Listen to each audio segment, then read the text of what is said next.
What is happening, YouTube? Cowboy here, and today I'm going to give you an introduction to Dota 2 and the various mechanics you should know if you were just starting out with playing Dota 2. So I've been playing a lot more of this on stream lately, and then along with that, I've had a lot of viewers coming in to join. And, they see the game, they have never played a MOBA before, they have no idea how it works, they find out it's free, and they're like, yeah, let's download this. And they download and they get in, and they're absolutely terrible, and they have a bad time. And nobody wants that. You play games because you want to have fun. So the purpose of this video is going to be to tell you everything you should really know when you're first jumping into Dota 2, and hopefully after watching this you guys will have a lot more fun playing and you'll be a lot more comfortable playing as well. So after getting the game, the first thing I would suggest is under the Play tab, you'll see right here under Learn we have Training, and I would highly suggest doing the training even if you're coming from another MOBA. This is going to go into very basic things such as movement, using items, using your abilities, how to get your gold off of enemies, like last hitting, stuff like that. And in general, it's highly, highly recommended that you do the training before you try jumping in against even bots, let alone considering fighting other players. So moving on from there, the first thing I'm going to focus on talking about are the characters and some starter picks. Now, to somebody just starting Dota, it can be certainly overwhelming when you see all the different characters. Currently, there are 108 characters available in Dota 2, and they're divided into three main categories of Strength, Agility, and Intelligence. So just to give you a basic idea, Strength is going to increase your health, regardless of what you are. And just to clarify here, if you're playing a Strength hero, Strength will increase your health, and it will also increase your damage.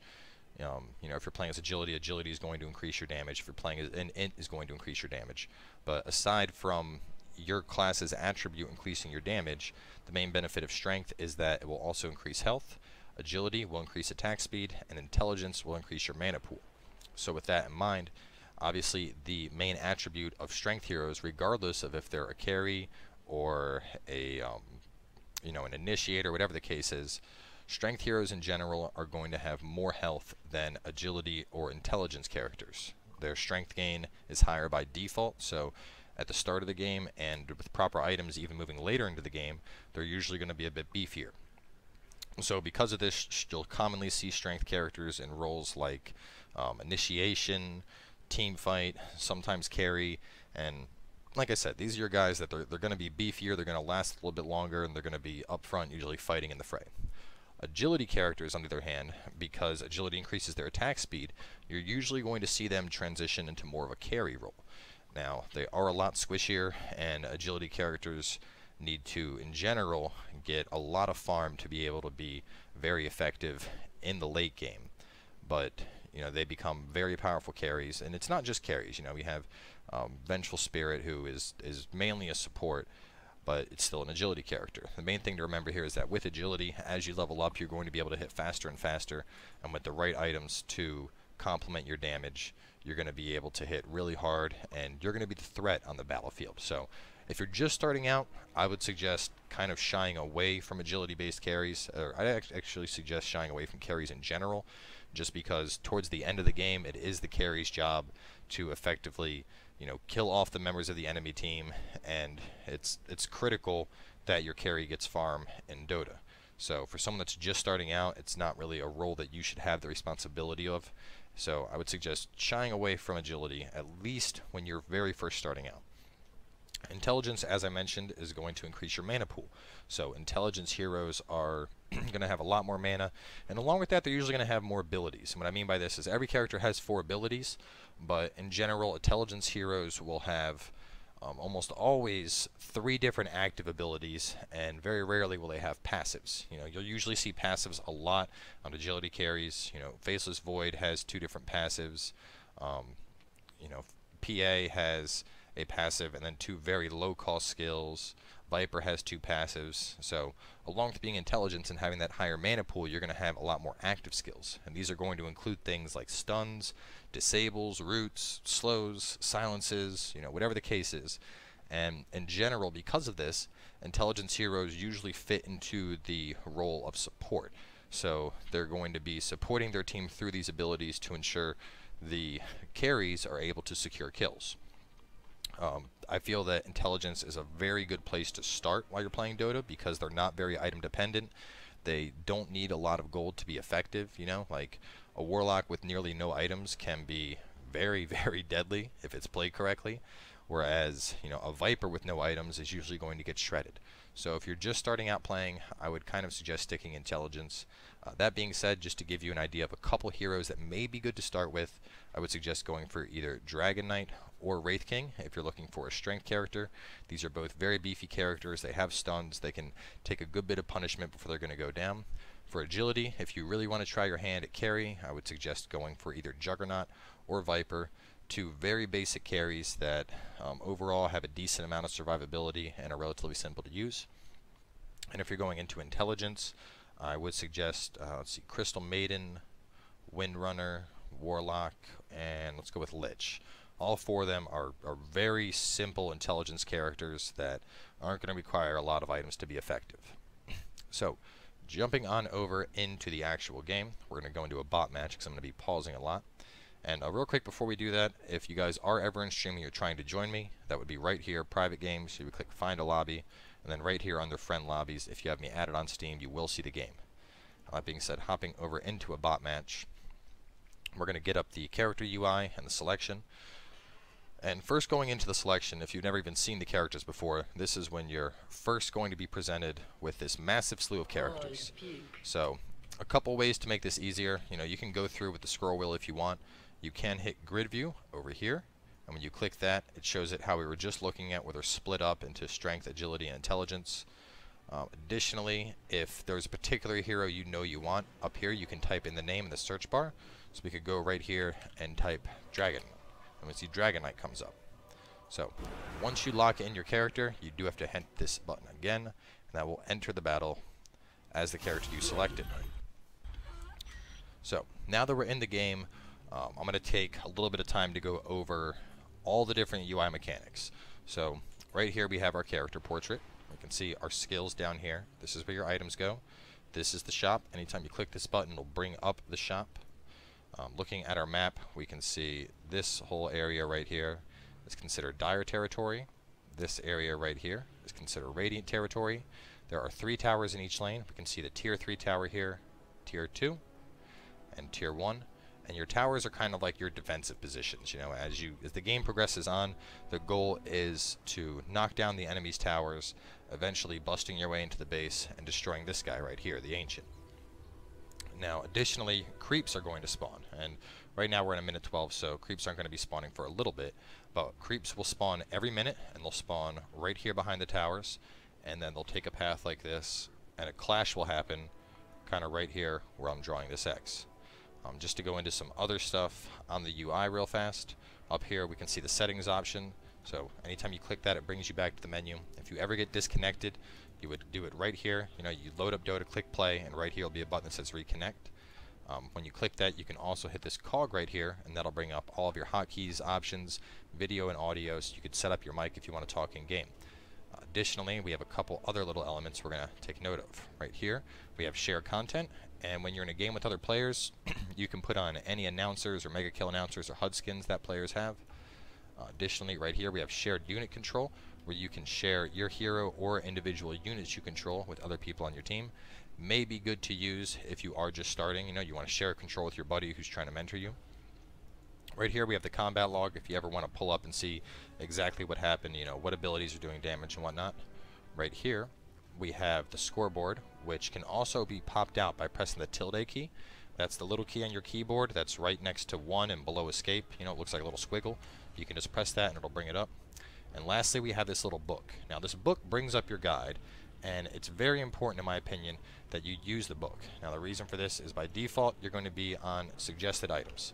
And you know, when we click shop, we can see a couple of items here that are suggested for the character and how we want to progress. However, these are usually just basic items that are suggested by Valve, and you know, while they're alright, they're not going to be optimized for what you're trying to play, and as you can see, there's just a slew here under situational items, so you really have no idea what you should be getting. If we click this little arrow right here to expand out the selection, you can see there are a number of recommended builds. You can also sort them down by English to pull up like just English builds or just German builds or whatever the case is if you want.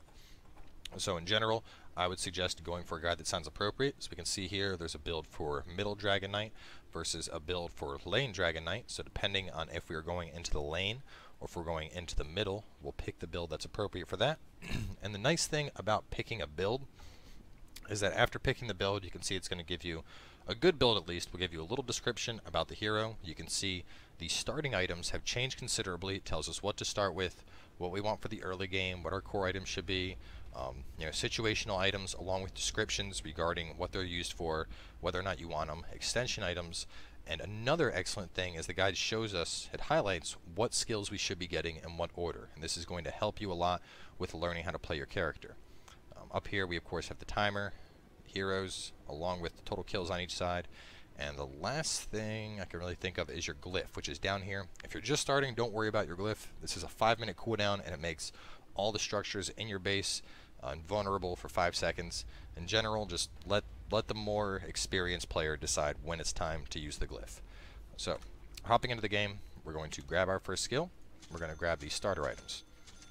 Now, while we're in the shop, another thing we can do, which I think is very helpful, is if you hold shift and you left click, it'll get an item in the quick buy section. So this is a soul ring, and you can see down here the soul ring requires a ring of regen, sage's mask, and then a recipe. So by hitting, like I said, shift, left click, it'll put it right down here in your quick buy area. And now, anytime we are within range of the shop, we can press F5 to quickly buy that item. You can also press F5 away from the shop, and it'll just end up in your stash. So in terms of shop mechanics, if we were to buy something right now, it would end up in our stash.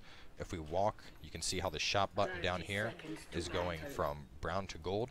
Basically, anytime it is gold, you are within range, and the item will go directly onto your hero. Additionally, if you are in lane and you need to get items, that's what the courier is for. When you buy items on the courier, you can press D or click this button, and that'll have him pick up your stuff, and then you would press F, and the courier will run over to you and give you the items that you picked up. The battle begins. So, real quick, before the battle actually gets kicked off here, we're going to go into some basic mechanics real quick of the map. So like I said, this whole area is considered dire territory. This is considered radiant territory. And you have your mid lane right here. This is considered the top lane, this whole area. And this is considered the bottom lane. Now, in general, if you're on dire, your top lane is considered your safe lane. If you're on radiant, your bottom lane is considered your safe lane. The other one is called the off lane. Now the reason for this is over on the dire side, we can see that their first tower is right here next to the corner. You know, it's very close, whereas the radiance is all the way back here. So what we mean by safe lane is that the tower in general is going to be closer to the fighting, so that if the enemies do try to attack you, you can usually retreat back to the tower a lot easier. Now the off lane, or it's sometimes referred to as the hard lane, is because the tower is farther back. So if the battle is happening right here, where I'm kind of circling the mouse right now, you know, people from the dire could sneak around and hit them from the back from the forest. Additionally, they got a much farther way to go to get back to their tower if they are in danger. So for someone that's just starting, I would try to avoid the off lane and suggest playing support in the safe lane like this Vengeful Spirit is up here. I don't know why they have 2 supports up here. That's terrible, but we're going to ignore that. So aside from that, if you're going down, we have runes, which you'll see they'll spawn at 2-minute intervals. The first one will spawn right now, and then from here on out, every 2 minutes, there'll be a rune right here, and there'll be another rune right here. And there's always one bounty rune, and then there's always one utility rune. So this could be regeneration, haste, double damage. There's a variety of effects, and you'll see them as you play. Real quick, just to give you an idea of shops on the map, we of course have the shop up here. And I mentioned you can hit F5 or just click shop to open it, and right click any item to buy it at any time. If you're not near the shop, it'll go into your stash, and you can always, you'll see your stash right down here when we have something in it. So you'll see that a little bit later, and you can just go there manually, pick it up, or you can use the courier to bring it to you. Additionally, there are side shops on each of the side lanes. We have this guy right up here, and then down in this lane we have the side shop right here. And there's a lot of starting items in these side shops as well. So we can see we can get TPs over here, magic sticks, both our Sage Mask and our Ring of Regen, which we need. No recipes though, so keep that in mind. But a lot of basic items. And then the last thing are the secret shops, which we have one with this guy right here, and we have another secret shop right here. And secret shops are usually going to have some more high-end items. So we can see the top-end components for agility, strength, and intelligence are here. We have Demon's Edge and Sacred Relic, which are used to make really high-end DPS weapons. Hyperstone, which gives you a drastic increase to attack speed. This is used for things like Assault Cuirass or Mjolnir. All of our different, our boosters, Point Booster, Vitality Booster, Energy Booster, Voidstone, Ring of Health, Orb of Venom. And some of this stuff you can find in both places, like the Energy Booster and the Ring of Health. Those are also located in the side shop because they are relatively early items that you're going to need. Energy Booster is for Arcane Boots, which is fairly basic. Ring of Health goes for both Perseverance, Vanguard, and Hood of Defiance, which are relatively early items people will try and build towards. So understandably, those are also over here in the side shop. Now, as we're running out, one thing I would suggest doing is obviously you can move your mouse to use the camera. If you're just starting to play the game, what I would suggest doing is double-clicking your character portrait. And what this will do is, since we double-clicked on Dragon Knight, as we begin to move, you can see the camera is automatically moving with me. So that will make things a lot easier if you're just learning how to play. And real quick, we're going to show you a technique called blocking. So since we're going into the off lane, basically we don't want the fight to be all the way down here because that's bad for us. So what we're going to do is, as we're running out right now, you can see how I'm basically getting right in front of the creeps to slow them down a little bit. And ultimately what this is going to help do is it's going to make it so the fight is closer to my tower and I can escape if need be. So looking at our map, we can see that if they were to try and come from the jungle, I can see that happening. I'm right there. My tower is a lot closer. And while they're not really at a huge threat for a gank because someone would have to loop all the way through their jungle to get them, overall it makes me in a much safer position as someone who's over in the off lane. Now that the battle actually started, we're going to talk about last hitting and the different phases of Dota. So, in general, last hitting is something that you need to accomplish if you're the carry or the initiator. The support will vary. Actually, the support should just never last hit.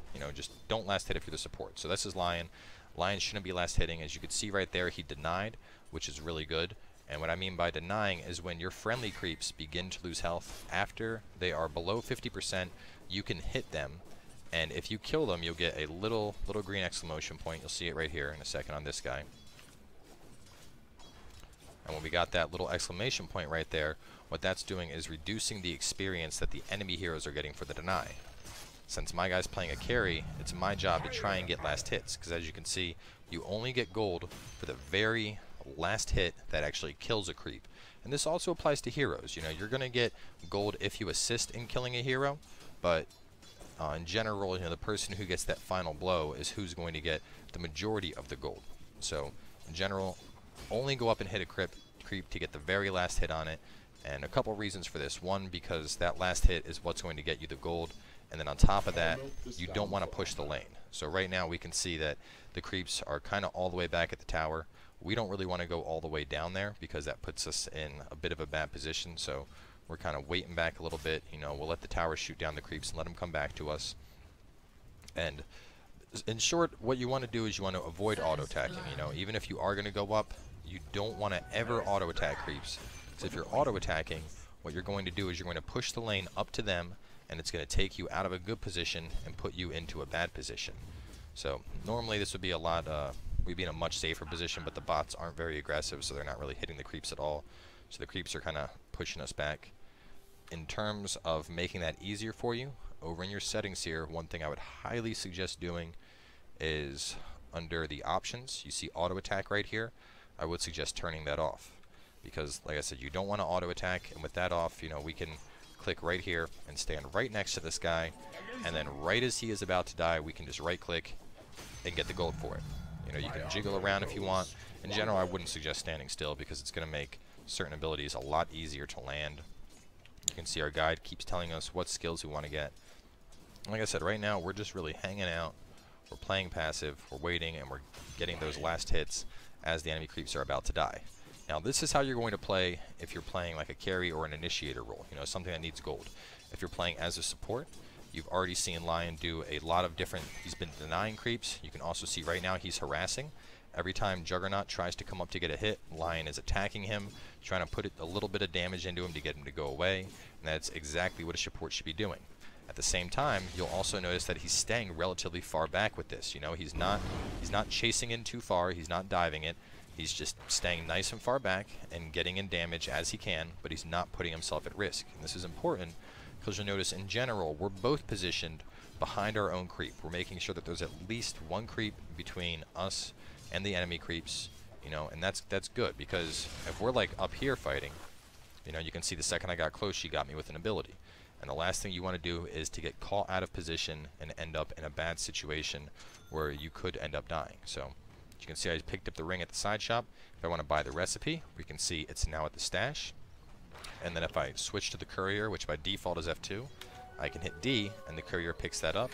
So I'm going to also click to buy that by right-clicking. That's in the courier. And now by hitting F, we can see the courier is going to walk on down and give me those items.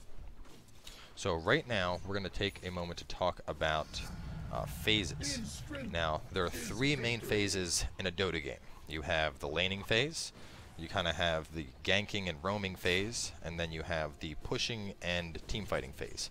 Now, right now, we're in what's known as the laning phase. And the way the laning phase works is it's, you know, basically the first 5 to 10 minutes of the game. And because your characters are lower level, in general, you know, you're going to stay in lane, you're going to try and kill creeps, get some gold, get some experience. And at this point in the game, that's basically one of the most important things, if not the most important. Now, as the game progresses and you begin to level up, you're going to end up meeting with your team, and you're going to start trying to kill enemy heroes. So right around like the 10-15 minute mark, you'll see heroes jumping around the map, and they'll start to, you know, basically group up to push down towers or to try and gank a specific hero, you know, come in lane and try to kill off that one guy that's getting a lot of farm. It's like right now, we're going to try and get a kill, and we got a nice kill on the Dragon Knight. Now real quick, just because we just pulled that off, we're going to take a moment to talk about team play. So right there, Lion went in with the stun. He got the stun on the Juggernaut. Right after that, I ran up. I also did my stun. So we had 2 stuns in a row, and while he was stunned, we're both just attacking. We got our kill, and then we backed out, you know, because we might have been able to get Crystal Maiden, but we didn't want to get greedy right there. We got a kill on the Juggernaut, so he's going to get sent back to base. That makes life a lot easier for us. We got some gold, and that's what matters. But at the same time, you can see Lion only lost a little bit of health, and neither of us were really put at risk when we did that. So right there, did a Fire Breath, put a little bit more harassment. You can see the Juggernaut ran back a little bit. You know, he doesn't want to get up front and risk taking that damage. And right now, we're in a really good position because the computer is being very passive. You know, he doesn't want to take the chance of you know, dying again to us, and that Fire Breath already knocked down a big chunk of his health. So right now, we're pretty much in command of this lane, and that's good. So, in general, some things that you're going to want to consider in addition to playing is vision. You know, right now, we don't have vision of the jungle at all. I mean, obviously, we can see that Viper's over here, but wards are going to be a big thing, especially if you're playing support. We have Observer wards, which will give you just general sight in a large area. We have Sentry wards, which is a smaller area, but it provides true sight, allowing you to see other wards in addition to stealthed heroes. And some common places for wards are on these little eye symbols. We can see one right here. If I'm in the off lane, I personally like to put a ward right here because you want to make sure you have vision of the room with the ward, but that's also going to let me know if any enemy heroes are coming in this way to try and kill me. And, you know, right now, we don't know. Like, we don't, you know, we can see that the hero that's over here in the middle is missing. We know our Viper's right there. We got 2 enemy heroes up there. We only see one, but we know Crystal Maiden is right down here. So there is an enemy hero that's missing, and we don't know where they're at. And looking at the colors, we can see teal, yellow, blue. We know Crystal Maiden's orange, but she's down here. So Drow Ranger is missing. And it's very important to keep your eye on the map. Now, in general, you can always hit Y and go like that and say missing and let people know, or you can type it out or say it on your mic. But, you know, sometimes people might not call it out. So just keep an eye on your map. You know, it's really easy to just glance down at your mini-map and, you know, knowing that I see 3 X's, I know that the Drow Ranger is missing somewhere. I can see her now. But, you know, if I know someone's missing, I'm going to back up and I'm going to get into a safer position. So, I also have 1,000 gold right now, so I'm going to start working up my next item, which is boots. So I'm just going to pick that up real fast, run into the shop, And actually, I'm going to start getting power treads. So once again, shift and click on those. I'm not going to need a wand, so I'm going to sell this stuff. Right click, left click to sell. We're going to get back into the laning phase here. And once you hit level 6, you start to get your level 6 forms. That's pretty much where the laning phase is going to die down and things are going to transition. Because at level 6, people are going to start having ultimate abilities, and you're going to begin to push in lanes, looking to head down and attack enemy heroes and finish them off and really gain your lead. Now, this is basically how it's going to work if you're laning. If you're the middle, whoever's in middle should usually roam at one point or another. And what I mean by this is because they're in middle and they're by themselves, they're getting more experience. So right now, even though I'm not level 6, we can see that if we go over to Viper, he is already level 7 because he's getting all that XP, whereas I'm sitting here sharing it with Lion. So in general, your mid will usually rotate a lot through the game. If he has an opportunity, he'll come down here and he'll kill the enemies at bottom with us and help to kill them. He'll go up top and do the same thing, and right now we're going to back up. So right there, that got a little bit risky because we got close to the tower. In general, if you're not playing a strength hero or someone that has a guaranteed escape, I would suggest not diving in that deep towards towers, simply because tower blasts will hurt. Just to show you, 1, 2 blasts, 3 blasts, and that took off a pretty good chunk of health. Now, Dragon Knight is a fairly resilient character because he has Dragon's Blood, which gives him passive health regeneration and armor, so we're able to tank those pretty well, but the Lion wouldn't quite be as lucky. He would probably be down to about half of his health right now, and, he doesn't have the regen that I have, so he's going to be hurting. So, now we got our Dragon form, our ultimate ability. We can begin to get a little more aggressive here, and if we see the opportunity, we can go in and try to get a kill. So, we're going to kill off these creeps, wait, and then we're going to push up. Now, aside from that, see, we've gone through character guides. Obviously, we're following the guide on progression. That's what I would suggest doing when you're first starting out. And as we're approaching the 10-minute mark in the game, we're going to start getting into where team play becomes a lot more important. So even though I said never to auto-attack creeps, right now you can see I am, because I'm trying to push this lane up. I want to kill them fast, and I want to get my guys up to that tower, because we're going to try and do some damage into the tower and hopefully kill the enemy heroes as well. This Crystal Maiden is playing shy, so what we're going to do here, I'm going to sneak around back now. We'll see if Lion does this with me. I don't think Lion will, but we can see Juggernaut's right here. So we're going to stun him, get up our Dragon mode. We're going to start chasing him, get that damage in. And he's going to be able to escape us, unfortunately, which sucks. But we have Dragon mode up. We might as well push while it's up. We have range damage, we have more damage, so we're going to get back in lane. And even though the Juggernaut escaped us, we're going to start killing these guys off a lot faster. We're going to try and get some damage into the tower. Now, right now, we can only see the Crystal Maiden down there, so we can toss out Flame Breath to help nuke these creeps down faster. Our creeps just showed up, but we are close to the tower, so they're taking damage, but we're able to get these guys down fast. And you can see right here, I see my cooldown. Still have a couple seconds left on Dragon Breath, so the creeps are attacking. Now, if the tower starts shooting you, a lot of people just run away. One nice trick you can do, if I hit A and attack the creep like that, the tower will usually, I guess it's not working like that, it's only going to work with melee. And oh no, we're in a bad situation, and we're going to die. So, right there, got greedy, trying to finish up the tower. The Crystal Maiden came in.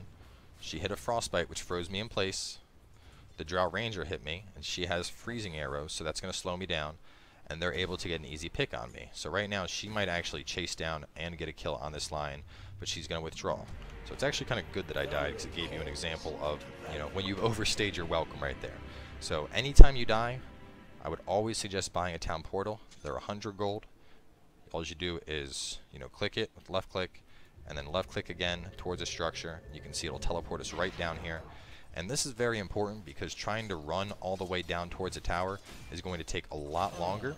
And the last thing you want to do is waste time. Basically getting all the way back to the tower already, it's going to ensure we're back over here getting gold, getting experience, and we're back in the fight.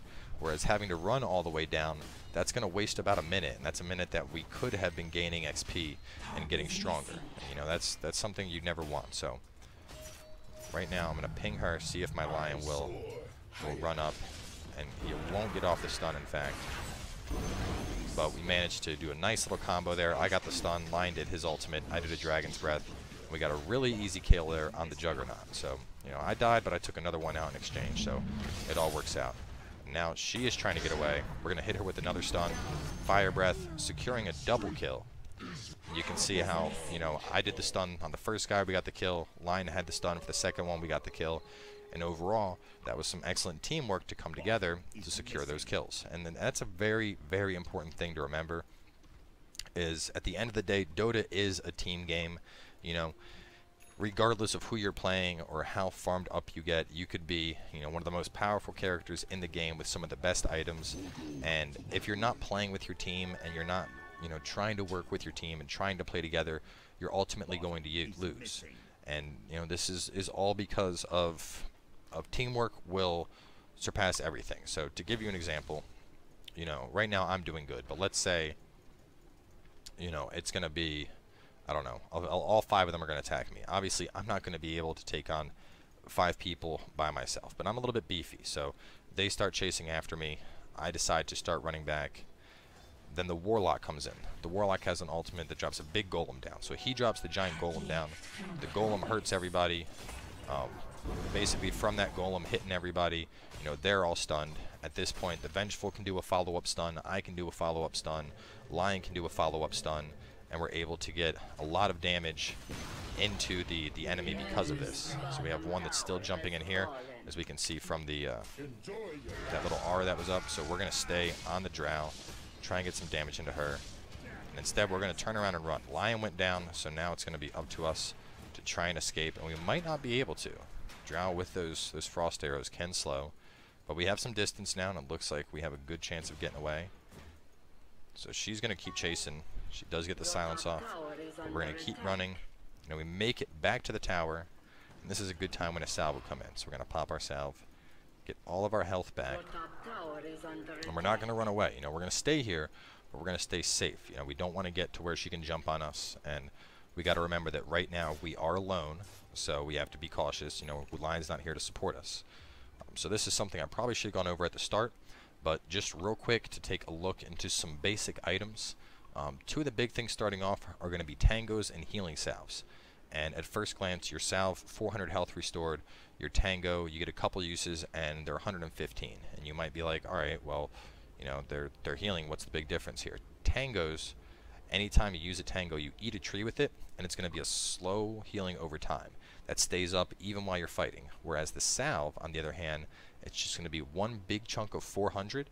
But what's important is if you're attacked while the salve is on, that healing cuts out right there. And you don't want that to happen, because if that healing just cuts out, you know, then it's worthless. And the same thing also applies to clarity potions. They work similar to salves, but they restore mana. If you get hit, that effect is gone. Now, another thing that's important with this is, in general, these are only going to be used at the start. At this point, you know, we're at 14 minutes. I am not buying any more tangos, any more salves. I'm counting on my dragon's blood to regenerate. I have some regeneration on my soul ring. And in general, as you progress into the game, you know, if you get really low, you're going to head all the way back to the fountain, which is right back here. And, you know, anytime you're in the fountain, it'll regenerate your health and mana, and then just buy a town portal, jump back to the tower you were at. But as long as you play carefully, which, you know, as you saw in the laning phase, we were staying behind our creeps. We were making it so that the enemy creeps weren't just standing there beating on us. And, you know, as long as you do that early on, you shouldn't blow through a ton of healing items. And in general, the passive health regeneration you're going to get from certain items, like you can see, even though it's only 3 health per second, that's going to go along with the passive regen I have on strength, and then on top of that with Dragon Blood to give me a pretty good amount of passive regeneration. And even on something like an intellect hero, you know, there are plenty of items that will regen you. Soul Ring is very common on intellect based heroes. Earnest Shadows, another one that has a healing effect on it. You'll see Tranquil Boots, which give you HP regeneration over time. So basically my point is, as the game gets later, you know, you shouldn't be wasting gold on things like tangos or salves or clarity potions. You should be working towards items, and as you can see, that's what we've been doing as we've been following our guide. You know, right now we're working up the BKB. I have enough for the first part of that, and I'm going to pick that up in just a second here. But, you know, once we got these, we were done. It was starting items, and that was it. So At this point, honestly, I think I've pretty much covered everything you guys should really know to get into Dota. You know, we went over all the different UI elements, we went over some basic characters, we showed you how to last hit, we showed you how to deny, we showed you how to work with your teammates, and like I said, at the end of the day, that is going to be the most important thing. You know, Dota is a team game. If you're playing with friends, you're going to have a lot more fun than if you're playing with people that you don't know. So, you know, keep that in mind. In general, the community can be, I guess, quite vile at times.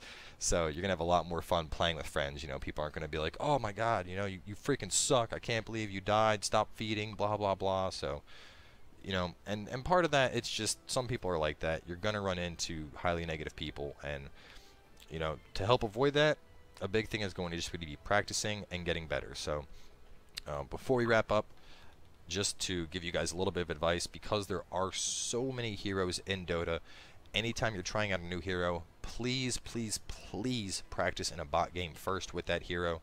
You know, the last thing you want to do is pick somebody you've never played, jump into a game with players, and then be like, I've never played this guy, let's see how this goes. Because I guarantee you're going to die a lot, you're going to be upset, your team's going to hate you, and then no one's happy.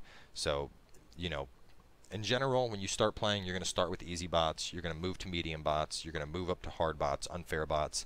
Anytime you're trying out a new guy, try him against bots first, get an idea for what the different abilities on that hero do, how fast they attack, how tanky they are, what type of items they should buy, and then after you feel that, you know, you don't need to be the master of the hero, but once you feel that you have an idea on how that hero works and you're comfortable in playing them, then take the hero against people, because, you know, bots are going to be a lot more, you know, just set. It's AI. You know, you can expect certain things from bots, and, you know, the whole, we're at 15 minutes, and the only time Drow came into the bottom lane to gank me was when I was like seconds away from destroying their tower. Whereas against players, when we were just sitting down here farming it up, and a player Drow Ranger would have swung down, grabbed a double damage, come down, and probably killed us each 2 times by now. So play against bots, get an idea on basic mechanics, you know, keep an eye on vision. Obviously, there's a ward up here. This kind of gives you an idea of what I'm talking about. So, you know, if the Drow Ranger had decided to go like this, the people on top could have seen that little X right there and gotten back. We don't have one down here because the computer's lazy and didn't buy one. But vision is paramount to Dota. Keep that in mind. Team play is paramount to Dota. Keep that in mind.